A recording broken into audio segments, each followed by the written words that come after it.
نحمده ونصلي ونسلم على رسوله الكريم اما بعد فاعوذ بالله من الشيطان الرجيم بسم الله الرحمن الرحيم يوم يجمع الله الرسل فيقول ماذا أجبتم قالوا لا علم لنا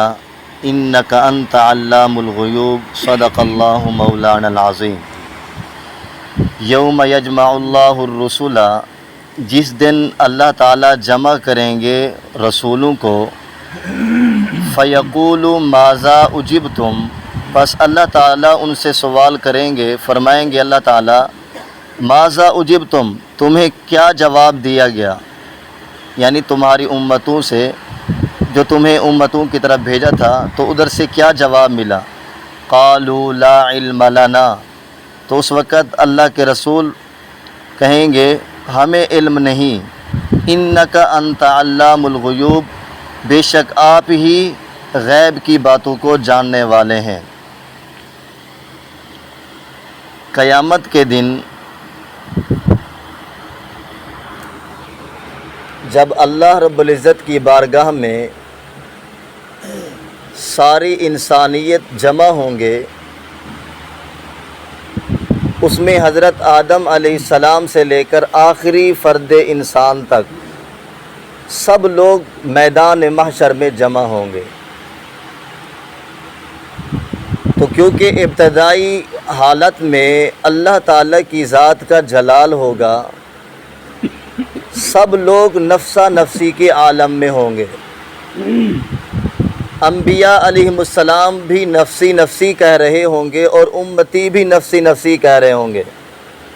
حدیث پاک میں آتا ہے، فرمائے کہ پورے میدان محشر میں انبیاء رسول بھی اور انسان عام امتی بھی وہ سارے نفسی نفسی کہہ رہے ہوں گے، سوائے حضور رحمت عالم صلی اللہ علیہ وسلم کی ذات کے، حضور علیہ الصلاۃ والسلام امتی امتی کہہ رہے ہوں گے۔ میدان محشر میں یہ عالم ہوگا،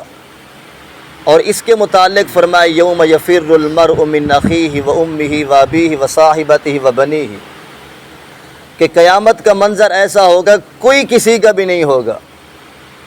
نہ بہن بھائی کا ہوگا، نہ بھائی بہن کا ہوگا، نہ میاں بیوی ایک دوسرے کے کام آئیں گے، نہ بیٹا باپ کے، نہ باپ بیٹا کے، نہ ماں اولاد کے لیے کسی قسم کی۔ اس وقت ہر آدمی کہے گا کہ آج مجھے اپنی پڑی ہے۔ تو جب یہ عالم ہوگا، اس وقت کے عالم میں رب تعالیٰ کی طرف سے جواب دیا جا رہا ہے کہ اس وقت اللہ تعالیٰ پوچھیں گے یوم یجمع اللہ الرسل، اس دن اللہ تعالیٰ رسولوں کو جمع کر کے ان سے پوچھیں گے، فیقول ماذا اجبتم، تمہیں جو مختلف امتوں کی طرف بھیجا تھا، تمہاری امتوں نے تمہیں کیا جواب دیا، انہوں نے کیا میری بات یعنی آپ کی بات کو مانا تھا یا نہیں مانا تھا، اطاعت کی تھی یا نہیں کی تھی۔ تو اس وقت اللہ کے رسول، کیونکہ اس وقت پہلے میں عرض کر چکا ہوں کہ میدان محشر کی جلال کا اس وقت جو وقت ہوگا اللہ تعالیٰ کی ذات کی طرف سے، تو پھر اللہ کے نبی اور رسول عرض کریں گے کہ اے اللہ، قالوا لا علم لنا، ہمیں علم نہیں ہے۔ ہماری امتوں نے ہمیں کیا جواب دیا، ہمیں علم نہیں، انک انت علام الغیوب، بے شک آپ ہی غیب کی باتوں کو جاننے والے ہیں۔ اب مفسرین کرام نے لکھا ہے، یہ کیونکہ ابتدائی حالت میں اللہ تعالیٰ پوچھیں گے، اور کس وجہ سے پوچھیں گے، تاکہ ان کی امتوں کو اس وقت تھوڑا معلوم ہو جائے کہ وہ اللہ تعالیٰ تو ان سے پوچھ رہے ہیں، رسولوں سے جن کو بھیجا تھا اللہ تعالیٰ نے، تو وہ اس وقت پھر مزید پریشان ہو جائیں گے کہ یہ تو ہماری حالت بتا دیں گے۔ لیکن وہ ابتدائی حالت ایسی ہوگی کہ اللہ کے رسول عرض کریں گے کہ اے اللہ، ہمیں علم نہیں کہ ہماری امتوں نے ہمیں کیا جواب دیا، آپ ہی بہتر جاننے والے ہیں۔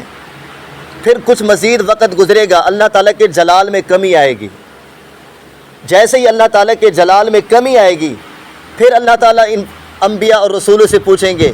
اے میرے رسول بتاؤ مجھے تمہاری امتوں نے تمہیں کیا جواب دیا۔ پھر ہر رسول اور نبی بتائے گا کہ میری امت نے مجھے یہ جواب دیا تھا، ہر رسول بتائے گا کہ میری امت نے یہ جواب دیا تھا۔ اس وقت پھر یہ امتیں کہیں گے کہ اے اللہ،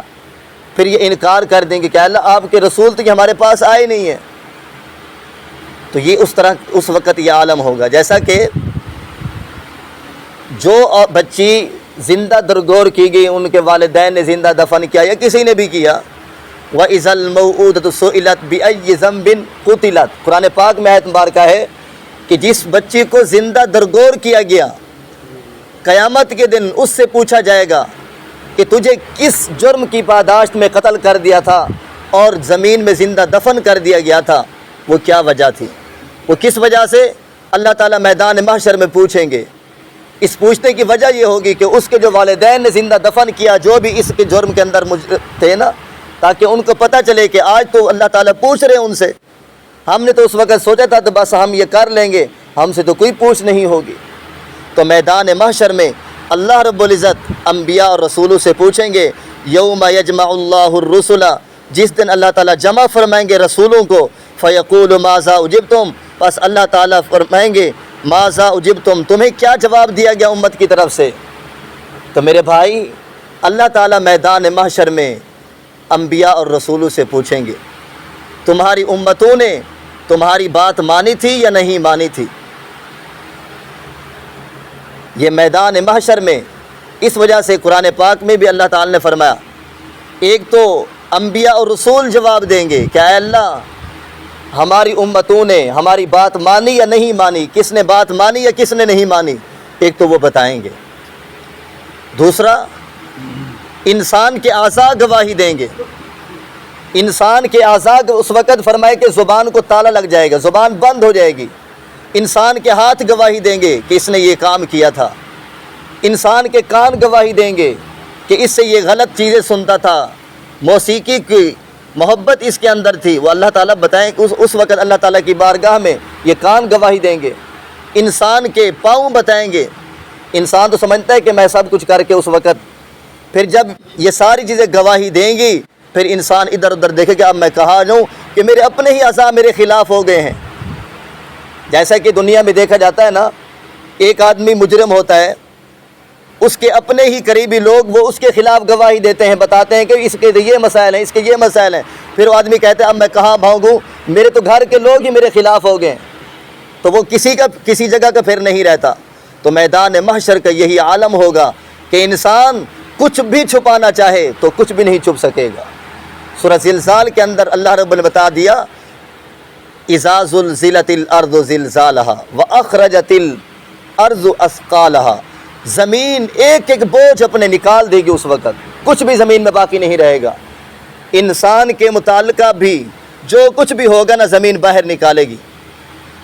اس وقت ساری چیزیں سامنے آئیں گی۔ اس وجہ سے میرے بھائی، ہمیں چاہیے کہ ہم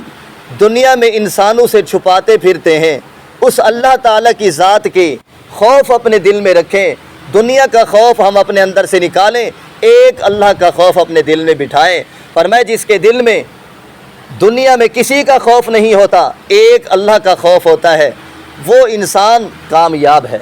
اور جس کے دل میں اللہ کا خوف نہیں ہے، دنیا میں اپنی مرضی کی زندگی گزارتا ہے، پھر اللہ تعالیٰ اس کا دنیا کا خوف اس کے دل میں بٹھا دیتے ہیں، وہ دنیا میں ایک ایک سے ڈرتا ہے، صرف اس کے دل میں اللہ کا خوف نہیں ہوتا۔ اس لیے میرے بھائی، اللہ تعالیٰ نے اس آیت مبارکہ میں ہم سب کو اس بات کا جب بتا دیا، خبر دے دی کہ میدان محشر میں انبیاء اور رسولوں سے پوچھا جائے گا کہ تمہاری امتوں نے تمہیں کیا جواب دیا، کیا انہوں نے اطاعت کی تھی یا نہیں کی تھی، یا انہوں نے اپنی مرضی کی زندگی گزاری تھی۔ اس وجہ سے آج ہمیں چاہیے کہ ہم اپنی زندگی کو اس انداز میں گزاریں کہ اللہ رب العزت بھی راضی ہو جائیں اور اللہ کے حبیب حضور رحمت عالم صلی اللہ علیہ وسلم بھی راضی ہو جائیں۔ ایک اللہ والے کے متعلق واقعہ لکھا ہے، فرمایا کہ ان کو کسی آدمی نے تکالیف دی، بہت پریشان کیا، لیکن اس کے باوجود انہوں نے کیا کر دیا، معاف کر دیا کہ میں معاف کرتا ہوں، میں معاف کرتا ہوں۔ تو اب ان سے پوچھا گیا بھی اس آدمی نے اتنا بڑا جرم کیا آپ کے ساتھ، جو بھی اس نے کیا اس کو تکالیف پہنچائی، لیکن انہوں نے کہا کہ میں نے معاف کر دیا۔ ان سے وجہ پوچھی گئی کہ بھی آپ معاف کیوں کر رہے ہیں؟ انہوں نے کہا کہ میں اس وجہ سے معاف کر رہا ہوں، میدان محشر کا عالم ہو، میدان محشر ہوگا، قیامت کا دن ہوگا، اللہ تعالیٰ کی بارگاہ میں لوگ جمع ہوں گے، حضور رحمت عالم صلی اللہ علیہ وسلم بھی جمع ہوں گے۔ میں یہ نہیں چاہتا کہ اور حضور رحمت عالم صلی اللہ علیہ وسلم جب تک حضور کی پوری امت کا حساب نہیں ہوگا اس وقت تک حضور اسلام اپنی جنت میں نہیں جائیں گے۔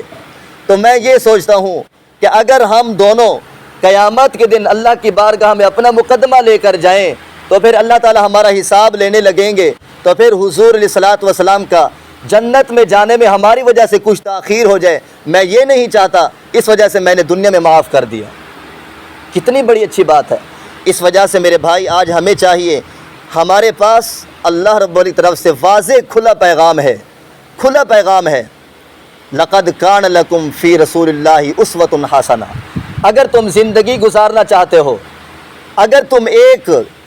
نمونہ دیکھنا چاہتے ہو تو میرا رسول تمہارے پاس موجود ہے۔ اس کی زندگی کو دیکھو، اس کے افعال کو دیکھو، اس کے کردار کو دیکھو، ان کے اعمال کو دیکھو، ان کے گفتگو کے انداز کو دیکھو، جو وہ کر رہے ہیں وہی تمہارے نمونہ ہے، تم نے وہی کرنا ہے۔ بس اس سے بڑھ کے اور دلیل کیا ہوتی ہے؟ وَمَن يُطِعِ الرَّسُولَ فَقَدْ أَطَاعَ اللَّهَ، میرے رسول کی جو بھی اطاعت کرے گا گویا کہ اس نے اللہ کی اطاعت کی۔ آج ہم دیکھیں کہ ہم اپنے رسول کی کتنی اطاعت کر رہے ہیں، کتنی فرما برداری کر رہے ہیں یا کتنی نافرمانی کر رہے ہیں، اللہ تعالیٰ کی کتنی اطاعت کر رہے ہیں یا کتنی اپنی مرضی کر رہے ہیں۔ میرے بھائی آج ہمارے پاس وقت ہے، ہم اپنے اللہ کو راضی کر لیں، اپنی مرضی چھوڑیں، اپنے رب کی مرضی سے زندگی گزاریں، دنیا بھی کامیابی ہوگی، میدان محشر کا عالم ہوگا۔ فرمایا میدان محشر میں انبیاء اور رسولوں سے تو پوچھا جائے گا، سوال ہوگا تمہاری امتوں نے جب کیسے زندگی گزاری، لیکن اسی وقت حضور رحمت عالم صلی اللہ علیہ وسلم نے فرمایا بعض لوگ ایسے ہوں گے کہ جو فرمائے کہ اللہ کے عرش کے سائے میں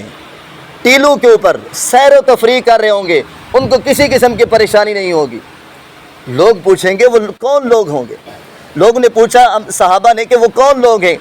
تو آپ علیہ الصلوۃ والسلام نے فرمایا کہ وہ لوگ ہوں گے جو اٹھتے بیٹھتے لیٹے ہر حال میں اللہ رب العزت کو یاد کرتے تھے، یعنی ہر حال میں اللہ تعالیٰ کو یاد کرتے تھے، یعنی کسی صورت میں اللہ تعالیٰ کو بھلایا نہیں، اور اس انداز میں یاد کرتے تھے کہ میرا اللہ کسی میرے کام سے ناراض نہ ہو جائے۔ ہر عمل میں اللہ کی رضا کو دیکھتے تھے۔ میدان محشر میں وہ مشک کے ٹیلوں کے اوپر وہ سیر و تفریح کر رہے ہوں گے، ان کو اس وقت کسی قسم کی پریشانی نہیں ہوگی۔ تو میرے بھائی آج ہم اگر اللہ اور اس کے رسول کی اطاعت کے ساتھ زندگی گزاریں گے تو میدان محشر میں ہم بھی ان لوگوں کے ساتھ ہوں گے کہ جن کو میدان محشر میں بھی کسی قسم کا غم اور پریشانی نہیں ہوگی۔ اللہ تعالیٰ سے دعا ہے اللہ تعالیٰ ہم سب کو اپنی اطاعت اور اپنے رسول کی کامل اطاعت نصیب فرمائے۔